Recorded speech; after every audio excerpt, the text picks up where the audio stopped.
नमस्कार साथियों। तो आज है 24 मई 2026। दोस्तों कल 25 तारीख सोमवार से फिर से मार्केट ओपन होने जा रहा है। तो चलिए ज्यादा बातें ना करके, ज्यादा टाइम वेस्ट ना करके सीधा सीधा मैं आपको टॉपिक के ऊपर लेके चलता हूं। बस रिक्वेस्ट करूंगा आप सभी को, प्लीज वीडियो को बिना स्किप के पूरा अंत तक जरूर देखना।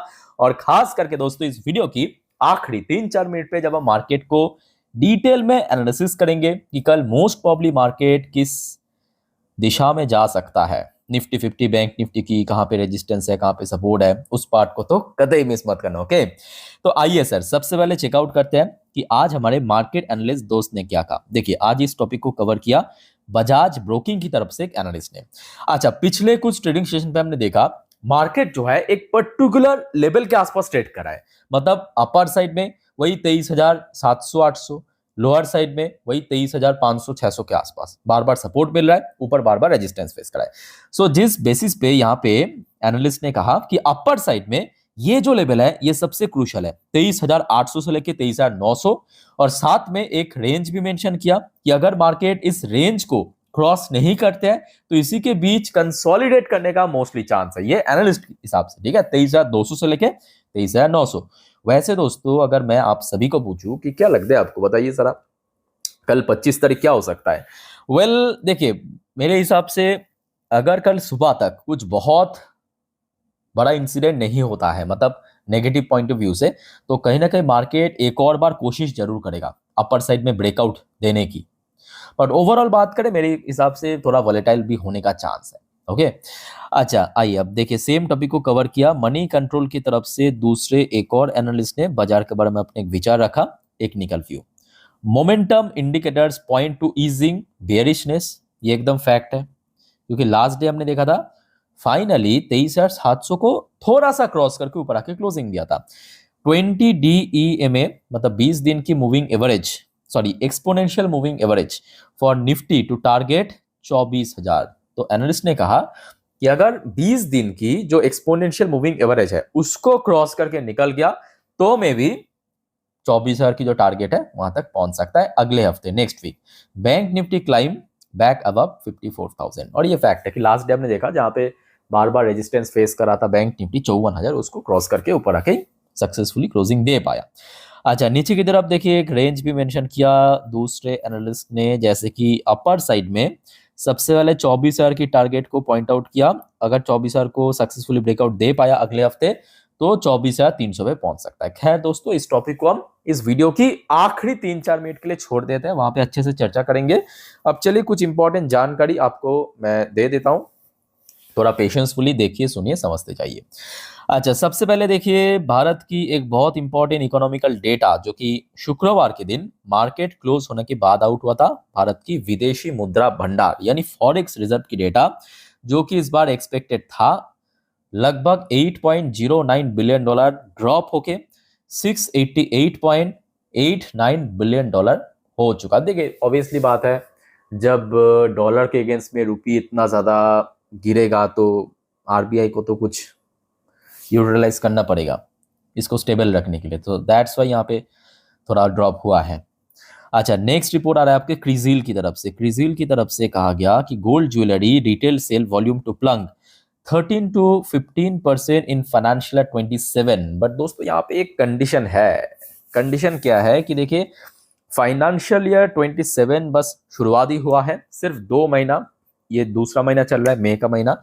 सो इमीडिएटली बता पाना मुश्किल होगा कि रिटेल सेल गिरेगा ज्वेलरी सेक्टर में, गोल्ड ज्वेलरी के अंदर, या बढ़ेगा। बट हाँ ये फैक्ट है कि अगर सेम सिचुएशन और 8-10 महीना बीत गया तो मे भी हो सकता है। बट अगर दोस्तों रातों रात सब कुछ बढ़िया हो गया तो होने का चांस बहुत कम है। वो डिपेंड करता है, मतलब आप समझ पा रहे हो ना मेरी बात, सिचुएशन के अनुसार डिपेंड करता है। अच्छा, नेक्स्ट रिपोर्ट आ रहा है आपके आईसीए की तरफ से। आईसीए की तरफ से कहा गया कि स्मार्टफोन वॉल्यूम में dip 5 to 7% in financial 27 volume, industry value to grow 8 to 10% अमिट हायर डिवाइस कॉस्ट। तो यहाँ पे दो अलग अलग बात कहा। सबसे पहले बात कहा कि ये जो स्मार्टफोन आप लोग यूज करते हो, सैमसंग की या ओप्पो वीवो जो भी है, ठीक है, आप लोग यूज करते हो, वो जो स्मार्टफोन है उसका जो वॉल्यूम है, वॉल्यूम मतलब क्या, सेल्स की जो वॉल्यूम है वो इस फाइनेंशियल ईयर पे लगभग 5 से 7% ड्रॉप हो सकता है। बट दूसरी तरफ ये भी कहा, क्योंकि देखिए आज के डेट में जो कॉस्टिंग है वो लगातार बढ़ रहा है, कॉस्टिंग बढ़ रहा है ना, सो दैट्स वाई मतलब महंगा हो रहा है। सो जिस वजह से भले ही थोड़ा बहुत सेल्स ड्रॉप हुआ, बट ओवरऑल इंडस्ट्री की साइज जो है 8 से 10% बढ़ भी सकता है। लेट्स से क्या होता है आगे। और दोस्तों ये जो सेक्टर्स है ना, मैं बार बार कह रहा हूँ इसको मिस मत करना। और सिर्फ यहाँ पे मैं स्मार्टफोन मैन्युफैक्चरर की बात नहीं कर रहा हूँ, एंटायर जो यहाँ पे इलेक्ट्रॉनिक सेक्टर है, इलेक्ट्रॉनिक मैन्युफैक्चरिंग सर्विस सेक्टर, इसको आप इग्नोर मत करना। अगले कुछ सालों के लिए दोस्तों जबरदस्त स्पीड में ये बढ़ने वाले हैं ये सेक्टर, ठीक है। अच्छा, नेक्स्ट रिपोर्ट आ रहा है, ये आज की एकदम ताजा खबर है रात की। Government allocate 8,606 tonne of raw sugar export to the US. तो एक्चुअली आपको पता होगा रिसेंटली यूएस की जो state secretary Marco Rubio Bharat में आया था, तो यहाँ पे बहुत सारे डील एग्रीमेंट साइन किया है। वैसे तो भारत अभी आई थिंक कि शुगर एक्सपोर्ट के ऊपर बैन कर दिया, बट स्टिल यहाँ पे यूएस के लिए टोटल 8,606 टन जो शुगर है उसको एलोकेट कर दिया है। चलो बढ़िया। अच्छा दोस्तों आगे बढ़ते हैं, नेक्स्ट इंपॉर्टेंट रिपोर्ट आ रहा है भारत की दिल्ली की जो मुख्यमंत्री है उनके तरफ से दिल्ली गवर्नमेंट अप्रूव्स 1,000 करोड़ की जो प्रोजेक्ट है, ठीक है, 1,000 करोड़ की। बेसिकली यहाँ पे जो यमुना रिवर है ना, यमुना रिवर, उसको उसका जो पानी है उसको साफ करने के लिए और भी कुछ इंफ्रा के ऊपर काम है, उस पर्पस 1,000 करोड़ की यहाँ पे एलोकेट किया है। अच्छा नेक्स्ट रिपोर्ट आ जाइए, ये काफ़ी अच्छी रिपोर्ट है, मतलब इसको पहले समझिए। ये रिपोर्ट आया है आपके जो एनालिस्ट है ना, एनालिस्ट की जो एसोसिएशन है उनके तरफ से, India in better position to manage retail inflation. तो यहाँ पे एक बड़ी अच्छी बात कहा कि भारत जो है ना आज की डेट में जैसा सिचुएशन है, भारत एक अच्छी पोजीशन को मेंटेन कर रहा है, अच्छी पोजीशन को होल्ड कर रहा है कि रिटेल इन्फ्लेशन मतलब सीपीआई इन्फ्लेशन की बात हो रहा है, उसको मैनेज करने के लिए। But RBI must hold rate. और दूसरी जो पैरा में लिखा है, दूसरी लाइन पे लिखा है कि आरबीआई को अभी अपना जो रेपो रेट है उसको होल्ड करना चाहिए। लेट्स सी क्या होता है, वो तो आई थिंक जून पे है, मतलब अगले महीने पे एमपीसी मीटिंग है, पता चल जाएगा। बट सिचुएशन मैं कहूँगा जब तक ना बहुत खराब स्थिति में पहुंचे, मेरे हिसाब से होल्ड करना बेटर ऑप्शन रहेगा, क्योंकि अगर रेपो रेट हाइक कर दिया कहीं ना कहीं बैंक फिर से स्ट्रेस में आ ही जाएगा, और बैंक अगर स्ट्रेस में आ जाएगा तो ऑब्वियसली एंटायर इंडस्ट्री में उसका इम्पैक्ट पड़ेगा। अच्छा नेक्स्ट रिपोर्ट देखिए, जो आपको मैं अभी कह रहा था कि स्टेट सेक्रेटरी मार्को रूबियो अभी भारत में है, शायद आज या तो कल चला जाएंगे, ठीक है। तो भारत की जो फॉरेन मिनिस्टर जयशंकर साहब, उनके साथ एक मीटिंग हुआ। उस मीटिंग की कुछ पॉइंट मैं आपको बता देता हूँ। India US trade deal talk entire final stage, American team visiting soon. अच्छा सबसे पहले यहाँ पे जो अपडेट मिल रहा है, जो भारत और यूएस के बीच पेंडिंग ट्रेड डील, आपको पता होगा लास्ट ईयर से जो पेंडिंग चल रहा है, तो वो बहुत जल्दी मतलब डन हो जाएगा। बट कब डन होगा ये किसी को पता नहीं है। जब तक हो ना जाए मैं कहूँगा बहुत ज़्यादा खुश होने की जरूरत नहीं है। ये तो बहुत पहले से ही सुनने को आ रहा है कि ऑलमोस्ट होने को है, बहुत जल्दी हो जाएगा, फाइनल स्टेज, जैसे कि आज कहा। अच्छा उसके साथ साथ एक और अपडेट ये है कि अमेरिका से जो टीम है वो बहुत जल्दी भारत आएंगे, जो सुनने को आ रहा है जून की फर्स्ट वीक में आ सकता है, ठीक है। अच्छा स्टेट सेक्रेटरी मार्को रूबियो और भारत की फॉरेन मिनिस्टर एस जयशंकर साहब मीटिंग के थ्रू कुछ यहाँ पे एग्रीमेंट वगैरह साइन हुआ है, जैसे कि क्रिटिकल मिनरल के ऊपर, आर्टिफिशियल इंटेलिजेंस के ऊपर, न्यूक्लियर के ऊपर, न्यूक्लियर मतलब वही आपके न्यूक्लियर पावर प्लांट, ठीक है। Ties take centre stage as Jaishankar Rubio review India US partnership. चलो बहुत बढ़िया। अच्छा दोस्तों चलिए नेक्स्ट टॉपिक पे चलते हैं। नेक्स्ट टॉपिक जो है ये थोड़ा सा मतलब थोड़ा सा गंभीर टॉपिक है। बोफा की एक मार्केट एनालिस्ट है, बोफा मतलब बैंक ऑफ अमेरिका सिक्योरिटीज की एक मार्केट एनालिस्ट है, इन भाई साहब का नाम है हर्टनेट। हर्टनेट ने वार्निंग देते हुए कहा कि biggest bubble since railroad, biggest bubble since railroad. अच्छा क्यों कहा? In AI rally, implication for India and EMs. यहाँ पे एक बड़ी अच्छी बात किया है इन्होंने। देखिए रिसेंटली दोस्तों मैं भी आपको दिखाया था कि खास करके यूएस की जो एक बड़े इंडेक्स है नैस्डैक कंपोजिट। सो अगर आप देखेंगे नैस्डैक कंपोजिट की जो पोजीशन है, मार्च की जो लो मतलब जब मार्केट गिरा था वॉर के कारण, वहां से सिर्फ 2 महीने की भीतर भीतर, 2 महीने में ज्यादा कह दिया, 1.5 महीने के भीतर भीतर नैस्डैक जो है ना 28% चला है। ध्यान से नोट करना, 28% चला। ये कोई शेयर नहीं है, ये एंटायर इंडेक्स की मैं बात कर रहा हूँ, नैस्डैक कंपोजिट इंडेक्स। बात यह है कि नैस्डैक में मोस्टली जो गेन हुआ है, ठीक है, उसमें कंट्रीब्यूशन है एआई बेस्ड कंपनीज की।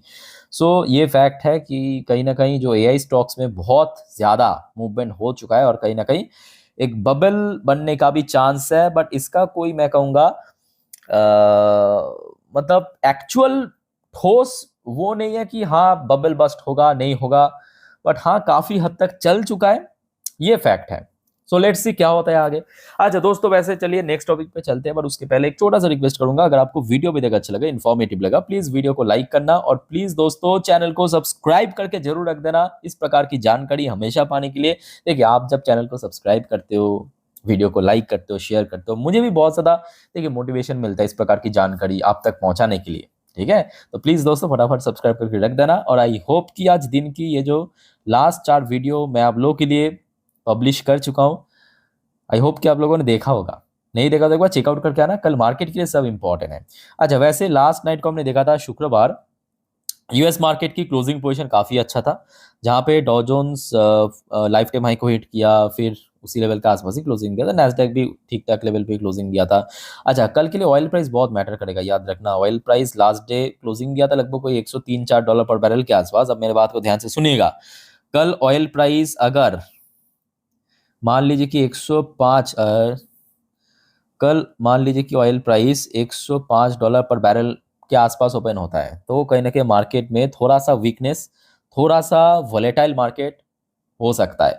बट इन केस अगर देखिए अगर ऑयल प्राइस नीचे की तरफ 101 के आसपास ओपन होता है, तो कहीं ना कहीं मार्केट में दोस्तों एक रिकवर होने का चांस है। तो जो भी है दोस्तों मैं आपको कल सुबह अपडेट दे दूंगा इस बारे में, ठीक है, डोंट वरी। अच्छा फिलहाल gold future last day closing दिया था, थोड़ा बहुत नीचे आ गया, बट ठीक है, इसमें कोई बहुत बड़ा चेंजेस नहीं हुआ गोल्ड सिल्वर के अंदर। इंडियन करेंसी की वैल्यूएशन भी काफी स्टेबल पोजीशन पे है। अच्छा कुछ इंडियन कंपनी की पोजीशन थोड़ा आप नोट कर लीजिए, जैसे कि विप्रो एडीआर वर्जन 1.5% ऊपर आके क्लोजिंग दिया था, इन्फोसिस के एडीआर वर्जन 0.24% पॉजिटिव में क्लोजिंग दिया था, आईसीआईसीआई बैंक के एडीआर वर्जन 0.35% पॉजिटिव में क्लोजिंग दिया था, और एचडीएफसी बैंक की एडीआर वर्जन क्लोजिंग दिया था लगभग 0.5% ऊपर आके, यानी इंडियन कंपनी की जो एडीआर वर्जन में क्लोजिंग काफी अच्छी लेवल पे हुआ था। अच्छा लास्ट नाइट मतलब फ्राइडे नाइट को जो हमारे गिफ्ट निफ्टी की क्लोजिंग पोजीशन था वो तो काफी अच्छा था ही, बट दोस्तों इसका कोई उतना इंपॉर्टेंस नहीं है। क्यों नहीं है? क्योंकि ये शुक्रवार रात की क्लोजिंग है, तो इस बीच में बहुत सारे इंसिडेंट हुआ। सो देखिए एक काम करूंगा मैं, कल सुबह मार्केट ओपन होने से पहले मैं अपने इंस्टाग्राम स्टोरी में सुबह की जो गिफ्ट निफ्टी की फ्यूचर और मोस्ट इंपॉर्टेंटली सुबह की जो ब्रेन क्रूड की जो भाव इंटरनेशनल मार्केट में, वो मैं दे दूंगा। आपका काम रहेगा सर, सिर्फ आप चेक कर लेना मेरे इंस्टाग्राम स्टोरी, जिसका लिंक आपको इस वीडियो के नीचे डिस्क्रिप्शन बॉक्स में मिल जाएगा। तो क्या होगा कि आप एक तरफा कंफर्म हो जाएंगे कि चलो ठीक है मार्केट ऐसा हो सकता है या मार्केट इस दिशा में बढ़ सकता है, ठीक है। सो देखना मत भूलना, सुबह कल मैं आपको दे दूंगा मार्केट ओपन होने से पहले सुबह सुबह ही मेरे इंस्टाग्राम स्टोरी में। अच्छा बाय द वे देखिए, जब माहौल ऐसा गंभीर बनेगा, ऑब्वियसली एफएस द्वारा सेल ऑफ तो होगा, लास्ट डे भी बेचा एफएस ने खूब, तो इसमें कोई अलग बात नहीं है, देखते हैं कब तक एफएस की वापसी होता है। अच्छा वैसे लास्ट डे इजराइल की टॉप इंडेक्स मतलब TA35 क्लोजिंग दिया था 1.94% ऊपर आके। ओके सो दोस्तों मार्केट से रिलेटेड जितने भी इंपॉर्टेंट अपडेट देना था दे चुका हूं। अब चलिए मार्केट एनालिसिस वाला पार्ट के ऊपर आपको लेके चलता हूं। मैं ओपन कर लिया निफ्टी 50 की लास्ट 3 महीने की कैंडलस्टिक चार्ट पैटर्न। अच्छा अब जो बात आपको मैं बताने जा रहा हूँ ध्यान से सुनना, कल सुबह तो आप लोग जरूर देख लेना मेरा इंस्टाग्राम स्टोरी, गिफ्ट निफ्टी और क्रूड ऑयल की प्राइस दे दूंगा। अच्छा एक और बात दोस्तों मैं बताना भूल गया था अभी, जो इस वीडियो के बाद मतलब नेक्स्ट वीडियो आएगा रात की 12 बजे की वीडियो, जिस पर हम ग्लोबल मार्केट की सॉरी जियोपॉलिटिकल अपडेट देंगे, सॉरी जियोपॉलिटिकल अपडेट को कवर करेंगे, मिस मत करना, देखना ठीक है। आप अगर जल्दी सो जाते हो कोई प्रॉब्लम नहीं है, सिर्फ फॉलो करते जाइए, सुबह उठ के देख लेना, इसी चैनल पे मिल जाएगा आपको, ओके। अच्छा कल के लिए दोस्तों कुछ इंपॉर्टेंट सेक्टर्स मतलब थोड़ा सा यहाँ पे नोट कर लीजिए, जैसे कि सबसे पहले क्योंकि मंगलवार आपके मंथली एक्सपायरी है, नोट करना मंगलवार मंथली एक्सपायरी है आपकी एनएससी की, मतलब एनएससी में सारी इंडेक्स की।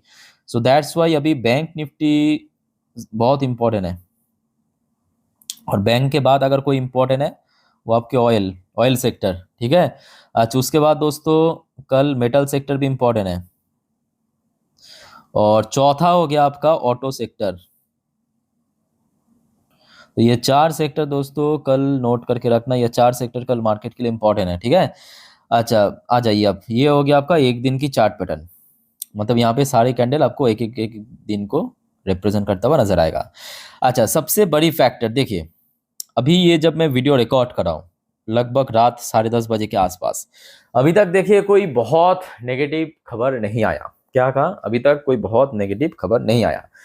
हो सकता है कि कल सुबह होते होते कुछ खबर आ जाए या कुछ अच्छे खबर आ जाए, तो उसके ऊपर मार्केट जरूर रिएक्ट करेगा। तो आप लोग थोड़ा फ्लेक्सिबल तरीके से देखना। मेरे कहने का मतलब, जो अभी मैं आपको अपडेट दे रहा हूँ वो अभी की सिचुएशन के अनुसार दे रहा हूँ, ठीक है? ओके, सो सबसे पहली बात, यहाँ पे आपको दो इंडिकेटर्स दिख रहा है। एक आपकी ब्लू कलर की लाइन, मतलब 20 डेज की ईएमए, 20 डेज की ईएमए। और वो जो मनी कंट्रोल वाले एनालिस्ट ने जिस ईएमए के बात कह रहा था वो यही है, 20 डेज की ईएमए, ठीक है? और नीचे आपको जो रेड कलर की लाइन दिख रहा है ये है 50 दिन की ईएमए। ओके, सो रिसेंटली हमने देखा कि निफ्टी 50 जो है, इस ब्लू कलर की लाइन पे आप ध्यान से नोट करना, इस ब्लू कलर की लाइन पे एक बार और दो बार, मतलब बृहस्पतिवार और शुक्रवार, 2 दिन बैक टू बैक हिट किया, रेजिस्टेंस मिला, थोड़ा सा नीचे आके क्लोजिंग दिया। सो इतना तो हम इस पूरे सीन को देखते हुए कह सकते हैं कि कल के लिए भी एक अच्छा रेजिस्टेंस बन दे सकता है ये लेवल। ये कौन सा लेवल है? डोंट वरी, मैं आपको एक बार लिख के देता हूं। ये लेवल है आपके 23,850, 23,850। तो कल सबसे पहला रेजिस्टेंस हो गया 23,850। अगर ये लेवल क्रॉस कर लिया कल सक्सेसफुली, तो 24,000 की जो साइकोलॉजिकल लेवल है वहां तक पहुंच सकता है। तो ये कौन सा लेवल है? ये हो गया आपका कल के लिए रेजिस्टेंस लेवल निफ्टी 50 की, ठीक है? अब चलिए हम डिफाइन करते हैं सपोर्ट लेवल कहाँ पे है। तो उसके लिए 4 घंटे की चार्ट पैटर्न जरूरी। 4 घंटे की चार्ट पैटर्न के अनुसार ध्यान से देखना, अभी जो सपोर्ट निकल के आ रहा है लोअर साइड में, नोट करते जाइए, वह ये लेवल। बट यहाँ पे एक और नोटिसेबल पार्ट है। नोटिसेबल पार्ट क्या है पता है? जो आपको मैं इसके पहले भी समझाया था। मतलब देखिए, ये मई की महीनों पे जो डिक्लाइन हुआ मार्केट में, ये जो आपको डिक्लाइन दिख रहा है यहाँ पे, मई की शुरुआती दौर में गिरा, उसके बाद आप ध्यान से नोट करना कि मार्केट जो है ना थोड़ा सा हायर लेवल पे सपोर्ट मिल रहा है। मतलब एकदम से गिरने के बाद सपोर्ट मिला था कहाँ पे? यहाँ पे। फिर सपोर्ट पॉइंट थोड़ा और ऊपर मिला, फिर सपोर्ट मिला यहाँ पे। अभी देखिए सपोर्ट मिल रहा है बार बार यहाँ पे। नोट कर रहे हो आप लोग? ठीक है।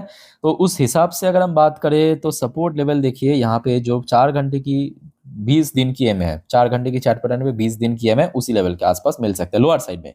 सो जिसका नंबर आप साफ देख सकते हो, 23,650 के आसपास। और उसके नीचे ऑब्वियसली 23,500 हम थोड़ा सा डीप सपोर्ट लेके चलेंगे। तो ये जो लेवल्स हो गया, ये क्या हो गया? ये हो गया कल के लिए सपोर्ट, ठीक है? तो निफ्टी 50 आपको मैं बहुत अच्छे से बेहतरीन ढंग से समझा दिया।